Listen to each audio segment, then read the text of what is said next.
Senator Chuck Grassley, who's over from Iowa. He is this gentleman down here, and he is also demanding that there is accountability. And so we've got sort of two angles of this thing. We've got the House of Representatives also joined by the senators. That's two houses. And we'll see what Chuck Grassley has to say. Here he is saying the public demands transparency, and he's absolutely right. Here he is. Garland goes on television because he wants to be transparent. Full transparency is going to be when they release the affidavit.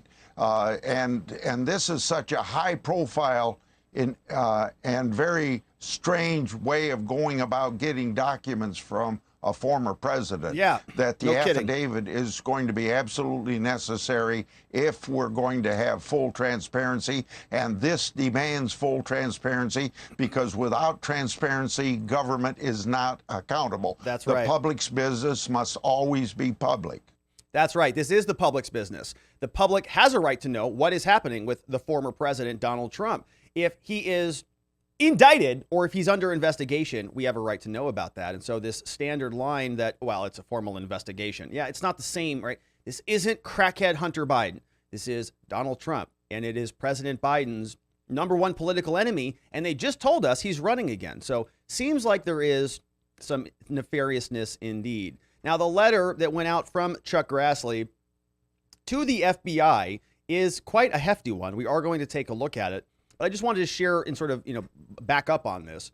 Grassley sends a letter to the FBI, and we've got another letter from Jim Jordan that's sent over to the DOJ. So they're going after both sort of tentacles of this entire ordeal. So let's take a look at the letter from Chuck Grassley. As I mentioned, it is quite a long one, and it was sent over August 11th. It says here, questions for the record from ranking member Chuck Grassley over to Director Christopher Wray. And there was something interesting that took place. If you remember, the FBI, they basically think that they run the country. And in fact, they very well may, don't know. But they were in front of the Senate Judiciary Committee. One of those members was Chuck Grassley. Christopher Wray was sitting there. And they took a break. And Christopher Wray, went to the bathroom or called his, wife or whatever, and came back in and sat down. And they said, we've got more questions for you. And Christopher Wray raised his hand and he said, no, what are you talking about? More questions.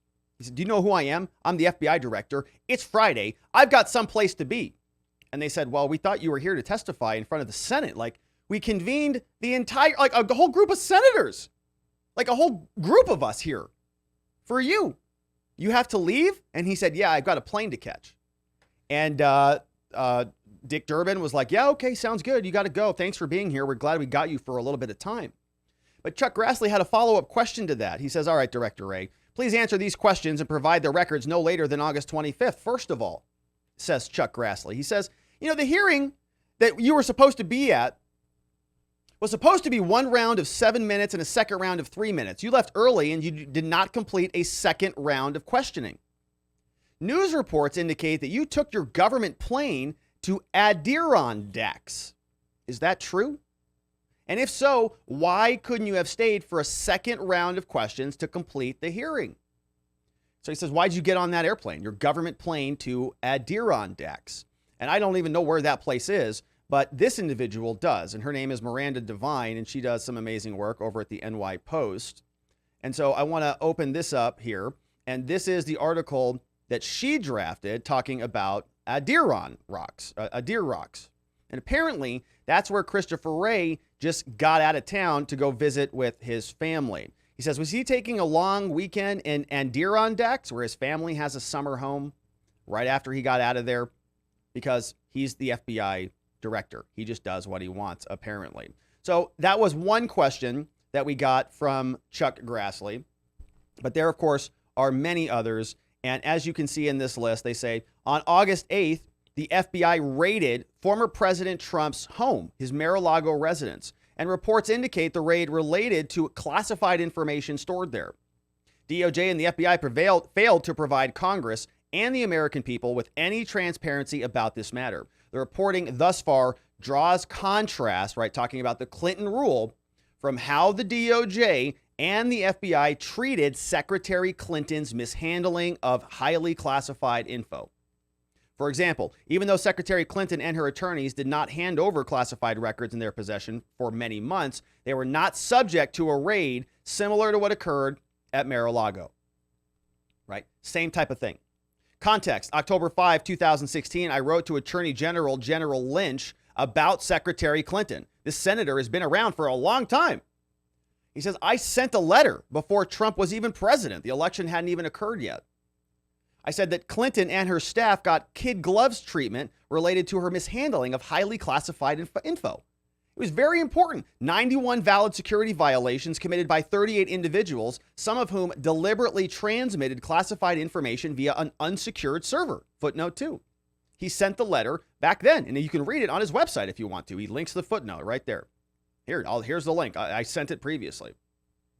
There were an additional 497 violations that occurred, but culpability could not be established. That was the James Comey song that we listened to yesterday.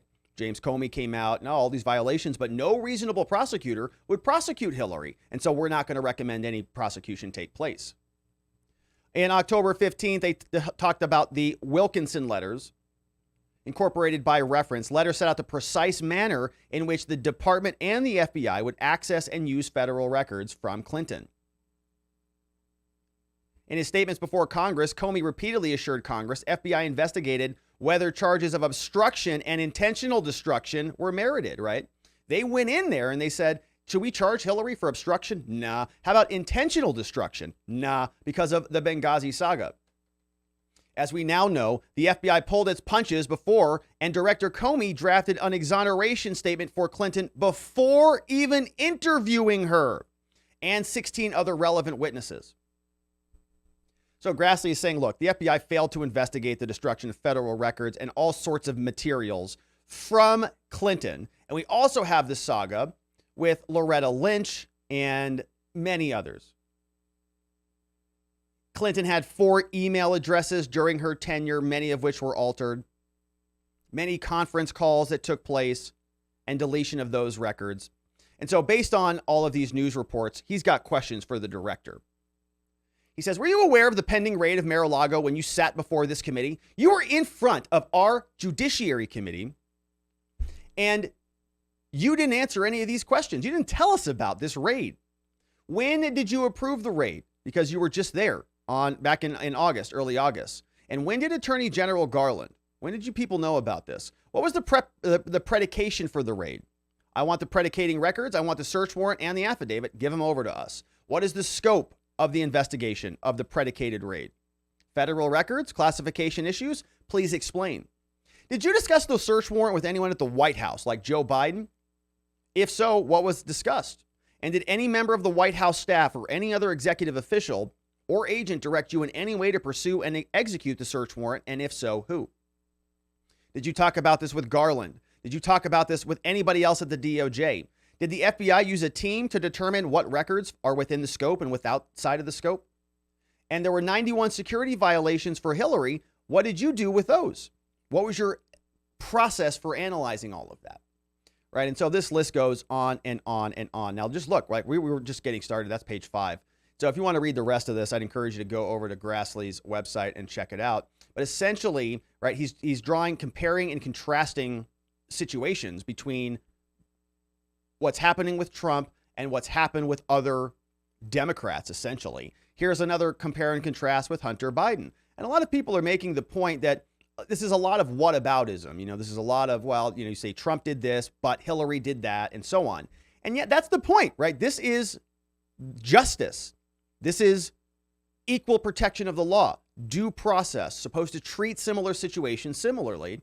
And there's just been a whole list of, as Chuck Grassley is detailing for us, distinctions between prosecutions. Here, Senator Johnson and I have asked U.S. Attorney Weiss whether he thinks certain bank records relating to potential Biden family misconduct is problematic.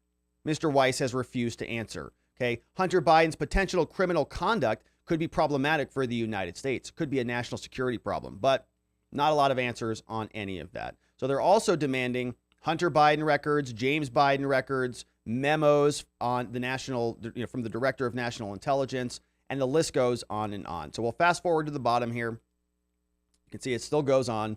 And he concludes, he says, I want all of these answered and answered quickly by the end of the month, signed off on by ranking member Chuck Grassley, Committee on the Judiciary. And the Republicans are demanding answers, and we'll see if there are responses, if Director Wray is answering any of those questions, and we'll continue to follow. I hope you join us on that journey. And don't forget to subscribe before you get out of here.